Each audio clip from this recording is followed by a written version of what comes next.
Hello everyone, welcome to Creative Ends International. So today I will be showing you the making of this beautiful fascinator. In fact, it's like a art. So I'll show you what I did to be able to achieve it. So the major thing is that I worked with crayons, and the crayon I worked with is a 6 inches crayon. So the first part I'm preparing here.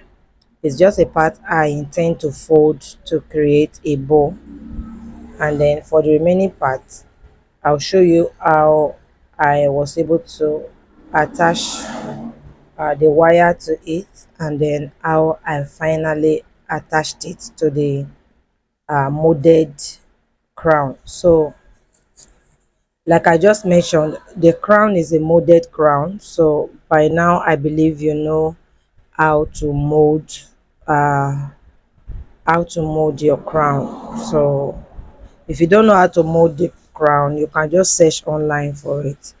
I don't think I have a video on how to mold the crown, but if you search online, of course you'll be able to see how you will mold your one piece of crayon, okay, to get like two